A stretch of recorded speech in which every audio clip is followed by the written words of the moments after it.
아집, 요한복음 21장 1절에서 14절 말씀 가지고 오늘도 하나님을 경험하겠습니다.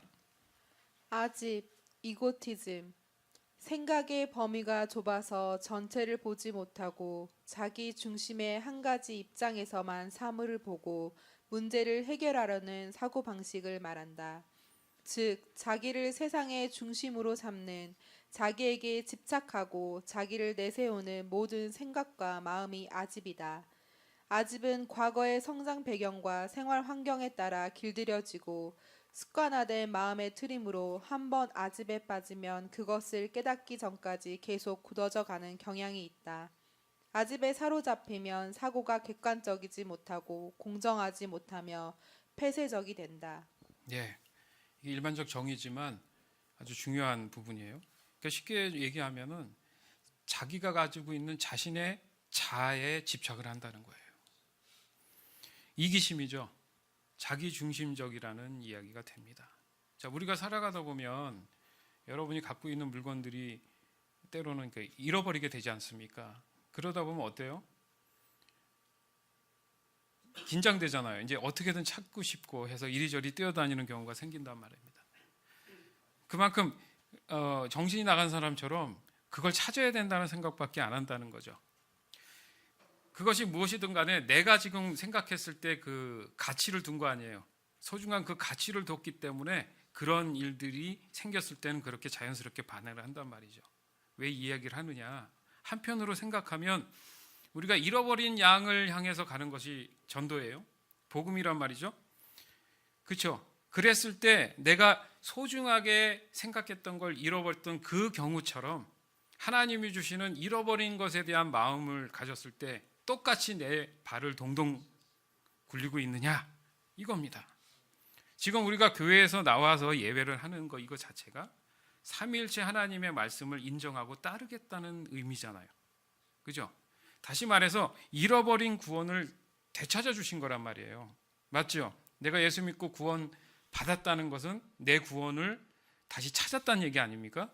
회복됐다는 얘기인데 좀 더 쉽게 얘기하면 잃어버렸던 나의 창조의 목적을 다시 찾게 됐다는 것. 다음 주에 우연치 않게 또 정성욱 교수님이 오셔서 하시는 말씀이 창세기 1장 26절에서 28절 말씀인데 정체성에 관한 얘기를 이제 하신다고 해요. 너무 감사한 일인데 따라서 내가 소유하고 있는 것들을 잃어버린 것이 너무도 나한테는 집착이 되는 부분인데 과연 구원받은 사람으로서 하나님의 말씀이 내 삶에 적용이 안 되는 것, 이것은 하나님의 말씀을 잃어버린 경우도 있다라는데 과연 동일하게 그것을 생각하느냐 이겁니다. 하나님은 구원받지 못한 사람들을 잃어버린 양이라고 비교했어요. 그죠?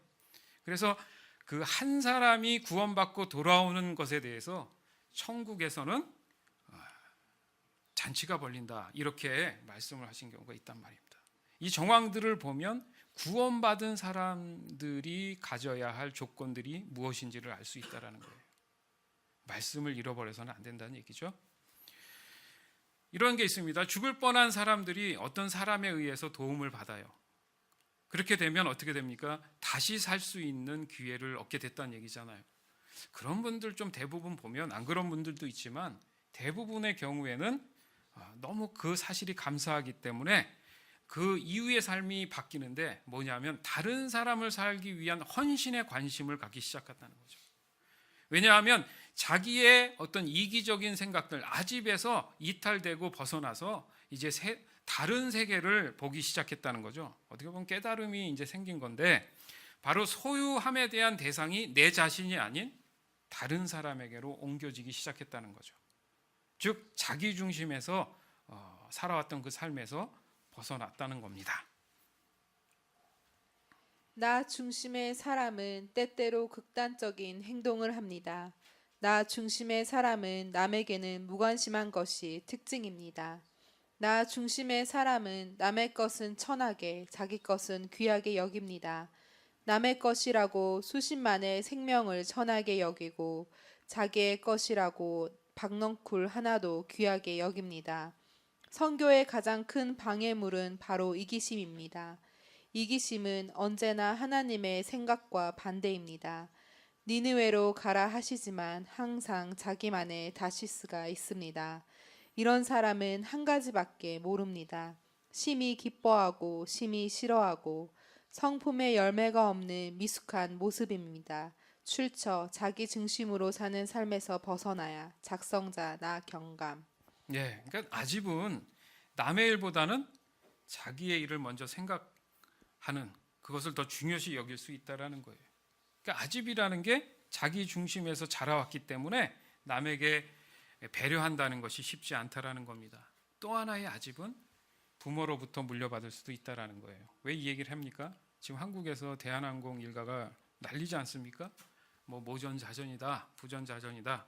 오늘 또 올라온 뉴스에 보니까 이제 안 되겠다 싶으니까 그 회장님이 두 딸을 일선에서 사퇴를 시키겠다. 이제 그렇게까지 발표를 했어요. 그렇지만 지은 죄가 있으면 책임을 물어야겠죠. 그렇죠? 자기 중심에 빠졌던 그분들 많이 가졌다고 해서 그것이 나의 인격을 더 성숙하게 만드는 건 아니라는 거예요. 중요한 게 뭡니까? 그 아집에서 벗어나야 된다는 얘기입니다. 즉 아집은 인간의 미성숙을 보여주는 결과라는 거예요. 아, 인간답게 살아라. 인간처럼 살아야 된다. 이 인간이 뭔가 그 정의가 뭔가 했을 때 더 깊이 있는 본질은 바로 하나님의 성품으로 살아가는 사람을 말해요. 그런 사람들이라면 하나님의 말씀으로 늘 살아가는 하나님의 말씀을 가지고 있는 사람이 돼야 된다는 얘기입니다. 왜냐하면 하나님의 성품이 바로 우리가 지금 함께 나누고 있는 하나님의 말씀이기 때문에 그런 거예요. 자, 아집과 같이 쓰이는 말이 있어요. 독선과 불통입니다. 독선은 자신의 주장만을 내세우는 걸 말하죠. 불통은요, 뭐 말 그대로 소통의 반대말이에요. 이 두 가지 모두 다 심한 자기 중심적이고 이기적인 것을 말하는 거예요. 이 모든 것은 신앙에 있어서 하나님을 대하는 모습과 동일할 수 있습니다. 자신 스스로 판단해 가면서 하나님을 자신이 아는 범위 내에서 이해하려는 거예요. 즉 하나님의 입장이 아닌 자신의 입장에서 하나님을 받아들이려고 한다는 거죠. 아집과 또 하나 같이 쓰이는 것이 고집입니다. 물론 좋은 고집도 있어요. 그러나 여기서 말하는 고집은 다른 사람이나 심지어 하나님의 말씀을 들으려 하지 않는다는 거예요. 이런 사람들은 매사가 무엇이든 좀 부정적일 수 있습니다. 좀 알고 싶어서 순전한 마음으로 그런 어떤 궁금증으로 그런 것들을 좀 들으려고 하는 게 아니라 일단 무조건 다 부정적인 생각을 갖는다는 거예요. 즉 들어볼 것도 없이 이미 부정적인 판단을 준비해 놓고 자신의 주장을 끝까지 유지하려고 한다는 겁니다. 이 모든 것은 구원을 받은 사람들이 가지는 그런 변화된 삶이 아니라는 거예요. 요즘 우리가 강조하고 있는 오직 성령으로라는 측면을 생각해 보면 이해가 빠를 겁니다. 즉 구원받은 사람은 오직 성령이 주시는 지혜를 따라갈 수밖에 없다. 이 간단한데 진리죠. 중요한 얘기입니다. 그러나 여전히 아집이나 이기심이나 자기중심, 고집으로 계속 일관되어 있다면 구원의 정의에서 모순된 삶을 살아가고 있다는 것을 알 수 있다는 거예요. 자, 그렇다면 인문학적 관점에서 본 아집은 무엇이냐? 잘 들어보세요. 아집에 대한 인문적 사유. 데카르트의 나는 생각한다, 고로 존재한다는 신이나 제도 혹은 율법의 노예로 살던 인간이 최초로 독립하는 순간이다. 노예는 자기 생각을 해서는 안 되는 존재이고 주인의 생각이 곧 자기 동일성인 것. 따라서 한 인간이 생각한다는 것은 자유의지에 의한 독립적 주체가 된다는 뜻이다. 피조물이 신으로부터 독립을 하기 위한 가장 기본적인 조건이 생각하는 인간 사유를 도구로 이용할 줄 아는 호모 사피엔스이다. 그런데도 우리 안에는 진화하지 않은 파충류의 뇌가 있고 네안데르탈인이 살고 있다. 그것은 아집으로 나타난다. 아집의 속성은 나 자신이 사랑인데도 그것을 모르는 나를 사랑하는 즉 자기애이다. 나를 너무 사랑해 매사의 모든 중심에 나를 놓고 보는 생각하지 않는 걸 아집이라고 한다. 나라는 것에 집착하는 것. 물론 아집 너머에는 모든 걸 아는 인식하는 나가 있어 아집을 바라볼 수 있지만 그걸 볼 수 있으려면 인문적 사유를 통한 명상이 필수이다. 아집은 작은 나, 즉 아상을 세워놓고 남하고 다른 자신만의 상을 세운 오직 나만을 위한 욕망의 덫이다. 그러다 보니 남에게 해를 끼치는 것은 기본이고 양심의 가책을 느끼지 못한다. 하지만 애고적 인간이 아집이 없을 수 없다. 제 아무리 성인 군자라 해도 아집이 있는 것이고 때론 그 아집을 통해 자기 부정을 하면서 아상도 청정하다는 걸 알고 살아가는 것이다. 이 말은 아집을 아무 때나 부리는 것이 아니라 부릴 때 부린다는 것. 그것은 에고 역시 슈퍼 에고로부터 태어난 것이기에 본래는 선에 가까워야 한다. 무조건적으로 인정받으려는 것은 무지로 인한 것이기에 에고는 자기 부정을 통해 무지를 극복하지 않으면 안 된다. 생각의 범위가 좁아서 전체를 보지 못하고 자기 중심의 한 가지 입장에서만 사물을 보고 문제를 해결하려는 사고방식은 실생활에서 많은 문제를 야기시킨다. 자기를 세상의 중심으로 삼는 자기에게 집착하고 자기를 내세우는 모든 생각과 마음이 아집인 것. 아집은 자신의 성장 배경과 살아온 경험에 따라 길들여지고 습관화된 마음의 트림으로 한 번 아집에 빠지면 그것을 깨닫기 전까지 계속 굳어져 가는 경향이 있다. 아집에 사로잡히면 사고가 객관적이지 못하고 공정하지 못하며 폐쇄적이기에 타자를 인정하지 않게 되는데 이는 에고의 습성이기도 하지만 자기 부정이나 자기 성찰 부족으로 인한 무지라는 것을 인식해야 한다. 베이비붐 세대의 본격적인 은퇴가 시작되었다. 남은 인생을 아집으로 살다가 생을 마칠 것인가 깊이 생각해 볼 일이다. 출처 아집에 대한 인문적 사유 작성자 인문학 뇌 만들기. 예, 뭐 일반적인 정의예요. 그 안에는 성경적이지 않은 부분도 있지만 무엇을 얘기하고 싶었냐면은 그 일반적 정의에서도 아집의 심각성을 지금 다루고 있습니다. 그러니까 인간은 더불어 사는 거잖아요. 나만의 생각으로 그 가치를 두고 살아가기에는 문제가 발생할 수 있다는 거예요. 자기 자신뿐 아니라 주변의 환경이 다 문제가 될 수 있다. 이런 심각성을 지금 이야기하고 있었습니다. 그러니까 어찌 보면은 우리의 신앙은 이 아집과의 싸움이 아닌가. 그러니까 다른 말로 하면 우리가 익히 많이 쓰는 말이 이제 교회 안에서 쓰는 말이 뭐냐면 나를 내려놓을 것이냐 말 것이냐. 이게 같은 말이란 얘기죠. 그러니까 영적인 싸움이라는 말도 결국은 아집에 대한 나의 태도와 자세에 있지 않냐 이겁니다. 분명한 것은 하나님의 말씀은 나를 내려놔야 된다고 이렇게 얘기하시는 게 성경적이에요. 그렇죠? 그러니까 구원의 완성으로 가기 위해서는 나를 내려놔야 된다는 얘기예요.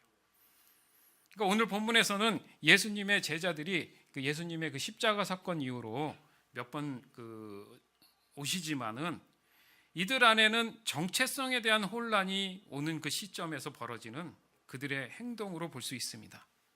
과연 나는 예수님과 3년의 시간을 보냈는데 나에게 그게 어떤 의미냐?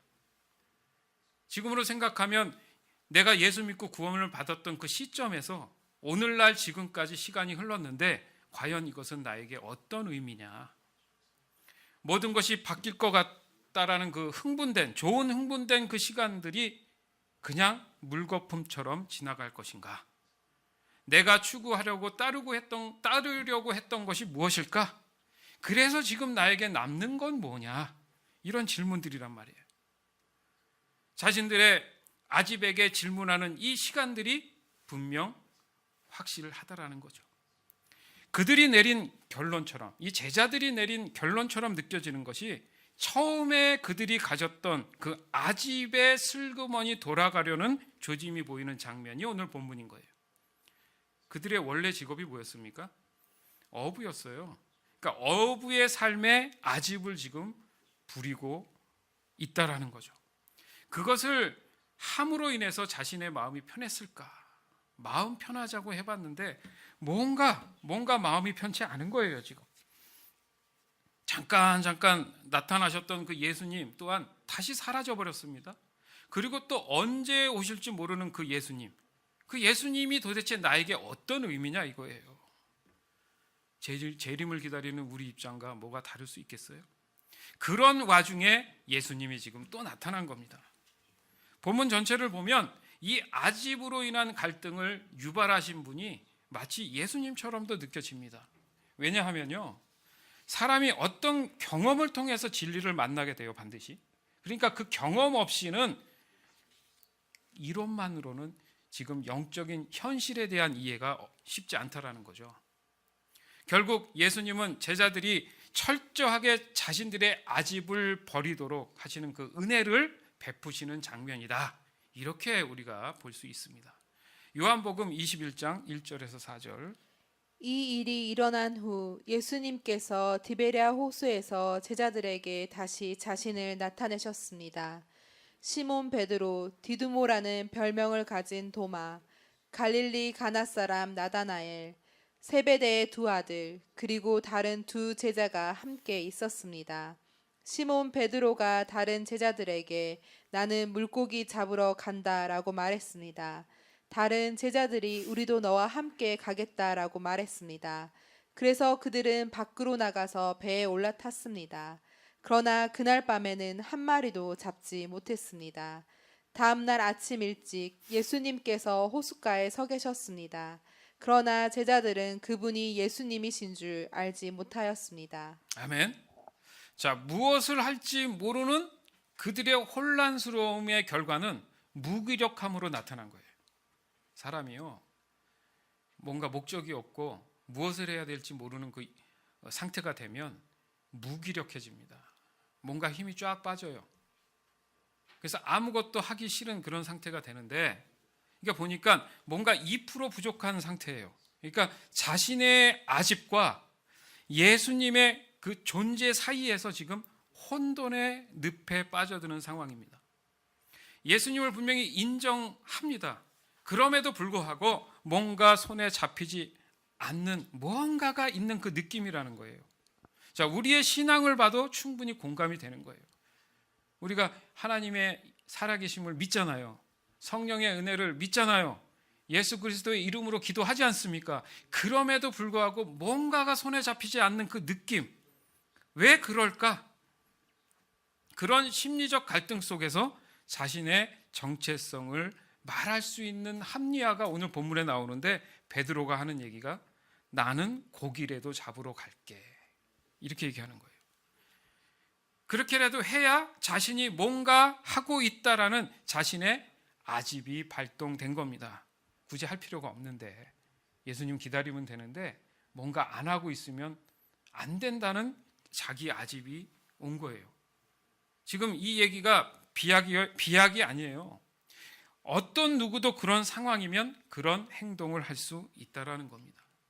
왜냐하면 그래도 가장 자신이 있었던, 베드로에게 가장 자신이 있었던 고기잡이, 그 입장에서 단 한마디로 잡지 못한다는 게 말이 안 되거든요. 사실 전문가잖아요. 전문가.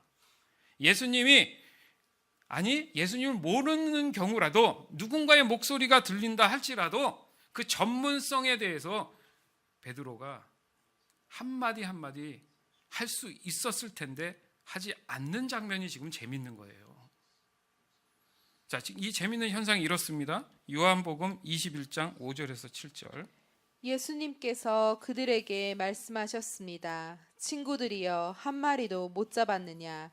제자들이 대답했습니다. 네, 한 마리도 잡지 못했습니다. 예수님께서 말씀하셨습니다. 그물을 배 오른편에 던져라. 그러면 고기를 잡을 것이다. 그들은 시키는 대로 했습니다. 그러자 고기가 너무 많아 그물을 배 안으로 끌어올릴 수가 없었습니다. 예수님께서 사랑하시던 제자가 베드로에게 말했습니다. 주님이시다. 베드로는 주님이시라는 말을 듣자마자 벗고 있던 겉옷을 몸에 두르고는 물로 뛰어들었습니다. 아멘. 자, 사람들의 관심은 어디 있어요? 그물이 찢어질 정도로 고기가 많이 잡혔다, 이거에 있습니다. 그게 문제인 거예요. 그게 아집이에요. 지금 핵심이 그게 아니거든요, 오늘 본문이. 사실 예수님도 모르는 사람들이 그 누구의 어떤 음성, 왜냐하면 칠흑 같은 어둠 아니겠습니까? 그 어둠 속에서 목소리가 들리는데, 예? 한 마리도 잡지 못하는 그 이유가 그냥 어떤 사람 한마디에 오른편으로 던져라, 예 알겠습니다, 그대로 하겠습니다 시키는 대로 지금 했단 말이죠. 어떻게 그 시키는 대로 할 수 있었을까? 단 한 가지밖에 없죠. 성령의 도우심이 개입이 돼야 가능합니다. 이건 굉장히 중요한 일이에요, 여러분 신앙에 있어서. 자, 어떤 말을 의지한다는 것이죠. 어떤 말을 의지했다. 자, 예수님인지 몰랐습니다. 여기서 알 수 있는 것이 바로 아집이라는 게 발동되지 않은 순간이에요. 만약에 아집이 발동됐으면 뭐야, 내가 전문가인데. 그렇지 않았다는 얘기예요. 그 아집에서 자유한 사람이 있었다는 얘기입니다. 7절에 보니까 예수님께서 사랑하던 제자가 베드로에게 얘기한 게 예수님이야. 자, 이 사람이 누구냐면 요한복음이잖아요. 이 요한복음을 쓴 사도 요한을 얘기합니다. 사도 요한이 알아들었어요. 누구의 목소리를? 예수님의 목소리. 근데 포인트가 뭐냐면 예수님께서 사랑하시던 제자, 사랑의 관계가 아집을 내려놓게 했다는 얘기예요.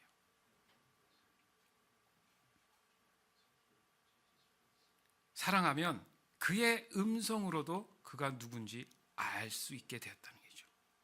그러나 아집은 들리지 못하게 하는 기능을 탑재하고 있어요. 귀가 있어도 들리지 않고 눈이 있어도 보이지 않는다는 거죠. 그러나 요한복음 10장 4절에서 5절, 자기 양을 다 내놓은 후에 앞서가면 양들이 그의 음성을 아는 고로 따라오되 타인의 음성은 알지 못하는 고로 타인을 따르지 아니하고 도리어 도망하느니라. 아멘. 그렇죠. 자기의 목자는 정확히 안다는 겁니다. 그러니까 우리의 영적인 반응이 분명히 절실하게 필요한 부분인데, 철저한 자기 아집에 똘똘 뭉쳐 있다면 그 음성은 절대 들리지 않는다는 거예요. 그러나 성령의 도우심으로 무의식적으로 낯익은 목소리에 의지할 수 있었다라는 거, 이게 정말 포인트입니다. 지금 여러분, 칠흑같이 어두운 상황, 아무것도 모르겠고 어떻게 해야 될지 모르는 암담한 이 상황에 어떤 목소리가 들린다고 생각해 보세요. 그 목소리를 신뢰하고 의지할 수 있었는데 희미하게 익은 목소리였다. 그런데 그것이 예수 그리스도의 목소리였다라는 것을 누군가 깨닫게 해줘야 되는데 그게 성령의 인도하심이라는 거예요. 정확히 깨달을 수 있는 것. 그것을 정확히 아시는 분이 당연히 성령님이시며, 예수님은 그 성령에 이끌려서 그들의 지금 아집들을 마무리하고 계신 거예요. 탈탈 지금 털고 계신 겁니다. 왜요? 앞으로 할 일이 많잖아요. 자기 아집을 지금 내려놔야 된다는 얘기죠. 우리의 신앙생활도 마찬가지예요. 우리의 믿음도 이렇게 진행되는 겁니다. 중요한 게 뭡니까? 우리의 이 신앙이 반응을 하느냐 못하느냐, 내려놓느냐 못 내려놓느냐, 이 문제라는 거예요. 우리가 반복하는 신앙생활의 모든 경건에 이르는 이 연습들, 제자들이 성령을 통한 낯익은 예수님의 음성에 반응한 것처럼 반응한 것과 동일하다는 거예요. 더 나아가서는 나의 아집을 인정하고 들리지 않았던 예수님의 음성을 들을 수 있는 성령의 도우심에 반응하게 된다는 겁니다. 믿으십니까? 요한처럼, 사도 요한처럼 그 사랑하는 사이라면 더더욱 그 친밀함으로 인해서 들리게 된다는 거예요. 그렇습니다. 그러니까 사랑하면 더 이상의 아집은 나에게 의미가 없다라는 거예요. 요한복음 21장 12절, 예수님께서 그들에게 와서 아침 식사를 하여라 하고 말씀하셨지만 제자들은 그분이 주님이신 줄 알았기 때문에 제자들 중에 감히 당신은 누구십니까? 라고 묻는 사람이 없었습니다. 아멘. 더 이상 당신은 누구십니까? 물을 필요가 없죠. 이 아집의 문제의 해답을 아까도 언급했지만 사도 요한이 가졌던 그 사랑에 대한 포인트, 그것을 마치 부연 설명하듯이 제자들에게 식사를 하게 하시고 기다렸다가 다 먹고 나니까 베드로에게 첫 번째 한 질문이 뭐예요? 너는 나를 사랑하느냐? 이렇게 묻잖아요. 3번이나 물으시죠? 요한복음 21장 우리가 본문에 있지 않는 15절에서 17절 말씀에 베드로가 예수님에게 질문을 받고 대답하는 장면인데, 예수님께서 이런 질문인 거예요. 나는 너를 진심으로 사랑하는데 너는 나를 사랑하는지 묻고 싶다. 한 절만 볼게요. 요한복음 21장 15절. 그들이 식사를 다 마쳤을 때 예수님께서 시몬 베드로에게 말씀하셨습니다. 요한의 아들 시몬아, 내가 이 모든 사람들보다 나를 더 사랑하느냐? 베드로가 대답했습니다. 예, 주님, 제가 주님을 사랑한다는 것을 주님께서 아십니다. 예수님께서 말씀하셨습니다. 내 양을 먹여라. 아멘. 자, 베드로가 아직 버리지 못한 자신의 아집은 결국 어떤 결과를 가져왔냐면 정체성에 대한 방황을 만들어냈단 말이에요. 난 누구지? 근데 그것을 아신 예수님이 베드로에게 자신의 아집을 버리고, 사실은 베드로야, 너가 나를 얼마나 사랑하는 줄 알아? 그러니까 반대죠. 예수님이 네가 나를 얼마나 사랑하냐 이것도 있지만 포함된 얘기가 뭐냐면, 사실은 너는 나를 너무 지금 사랑하고 있는데 그것에 대해서 네가 잘 모르고 있는 것 같아. 이것도 포함된 얘기라는 거예요. 그래서 베드로가 이렇게 대답하잖아요. 주님이 아시지 않습니까? 즉 갈등이나 이 혼돈을 하지 말고 너는 나를 사랑하고 있다는 것에 대한 확신을 좀 가져봐. 그러면 그 아집이 너한테 굳이 필요 없을 거야. 이 말씀인 거예요. 이 점이 왜 중요하냐면 하나님의 비전을 지금 받아들일 입장이 돼야 되거든요. 진심으로 순종하며 살아가야 되는 그 입장이 바로 베드로 입장인데, 그냥 맹목적인 주종과의 관계가 아니라 사랑으로 인한 능동적인 순종이 지금 요구가 되기 때문에 그래요. 우리 신앙생활의 끝은 그겁니다. 그렇죠? 하나님과 동행하며 능동적인 순종하며 살아가는 게 최고의 극치란 말이죠. 이것이 구원을 받는 사람들이 가져야 될 영적인 성품인 줄 믿습니다. 그 결과 나의 아집이 얼마나 어리석었는지 깨닫게 되는 거예요. 지금 베드로가 그걸 깨달았잖아요. 아집은 신앙생활을 쓸데없이 힘들게 만드는 거예요. 가뜩이나 힘든데 더 쓸데없이 힘들게 만드는 게 뭐라고요? 아집입니다. 순종을 해야 하는데 나의 아집이 고집을 부리고 있기 때문에 그래요. 영적인 신앙생활에 있어서 아집은 정체성의 혼란에서 나온 자기 방어라고도 합니다. 그래서 영적인 신앙생활이 너무도 불규칙하고 갈등 속에서 늘 제자리를 맴도는 경우가 많다는 거예요. 그러면서 자기 스스로가 어떻게 해요? 자기 스스로를 자꾸 더 힘들게 만드는 경우가 생긴다는 거죠. 그게 미혹이고 사단이 주시는 마음이라는 거죠. 사람이 영적인 것에 성장이 없으면 쉽게 흥미를 잃어버려요. 뭐든 그런 것 같아요. 그죠? 뭔가 조금 결과라도 있어야 다음 것도 하면서 재미도 있는데, 이게 뭐 10년, 20년 해도 결과가 없으면 나중에 어떤 생각합니까? 재미가 없는 거야. 뭔가 좀 이렇게 결과라도 있어야 재밌는데 재미를 못 느끼게 된다는 얘기죠. 그리고 문제를 다른 곳에서 자꾸 찾기 시작해요. 그러나 냉철하게 보면 그 문제의 근원은 아집에 있다라는 사실을 우리는 깨달아야 될 줄 믿습니다. 다시 말하지만 아집에서 자유할 수 있는 방법은 신실한 영적인 훈련인 경건에 대한 지속적인 반복이 필수입니다. 물론 사랑이 전제가 돼야겠죠. 그 요소들이 바로 쉼 없는 말씀과 기도와 예배의 지속성이에요. 좀 더 구체적으로 개인의 어떤 영성을 다루기 위해서는 1:1 훈련이 필수적인 겁니다. 예수님이 그렇게 하셨잖아요. 저희 교회도 초창기에 시작할 때 1대1 훈련을 했죠. 지금도 뭐 하는 사람 있지만은 그것으로 인해서 많은 부분 그 아집에 대해서 다룬 거죠, 사실은. 그리고 상당 부분 그 아집에서 자유한 그 결과들을 경험을 했습니다. 하지만 또 위험한 것이 어떻게 보면 더더욱 중요한 것인데 바로 신실하고 성실하게 그것을 유지하는 것 또한 지속성이 필요하다는 거죠. 거기에서 많은 부분 낙오하는 경우들도 발생할 수 있다는 거예요. 그래서 성경은 이렇게 말씀하십니다. 욥기 23장 10절.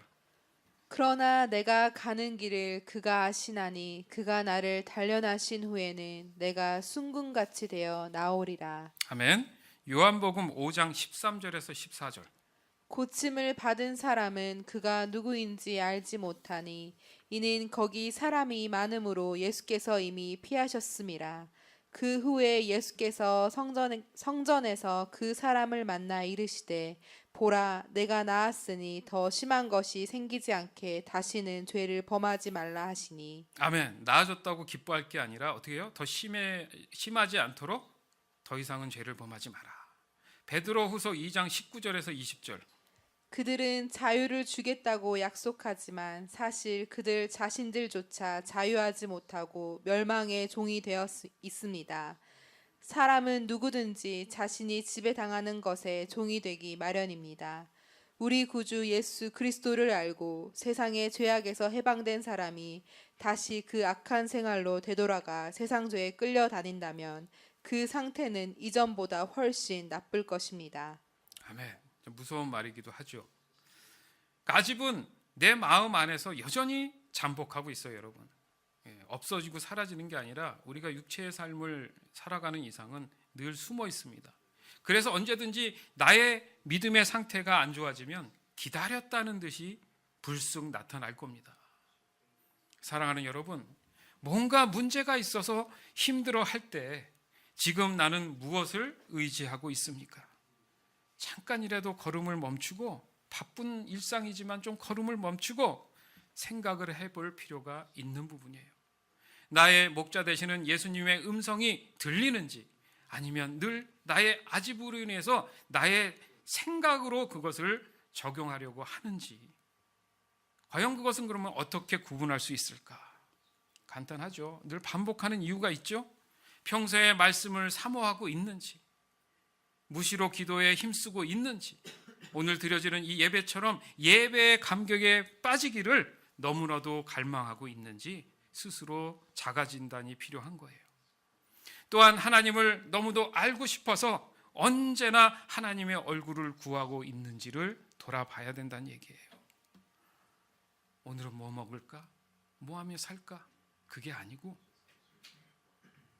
살아계신 하나님이 과연 어떤 분이실까? 이건 성령이 주시는 마음이에요. 왜요? 그 하나님을 알면 지혜를 얻는 거잖아요. 지혜를 얻으면 삶의 윤택함이 풍요로움이 자유함이 내게 온다라는 원리입니다. 이건 성경적 원리잖아요. 바로 이 질문들이 신앙이 성숙해 가는데 매우 중요한 질문들이란 얘기예요. 과연 나의 질문은 하나님이 기뻐하시는 질문인가?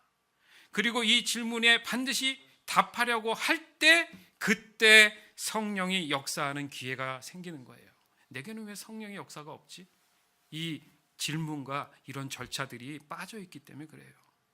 결국 아집은 이 모든 것을 가로막고 있었던 영적인 싸움의 주체였습니다. 즉 아집은 백해무익한 저주받은 죄의 원흉이라는 사실을 반드시 명심하셔야 돼요. 다시 한번 진심으로 권면합니다. 아집을 버리십시오. 이기심과 자기 중심적인 것과 쓸데없는 고집들 모두를 버리세요. 그 결과는 예수님의 음성이 들려올 것입니다. 왜냐하면 예수님은 나의 모든 삶의 길이요 진리요 생명이시기 때문에 그렇습니다. 아멘.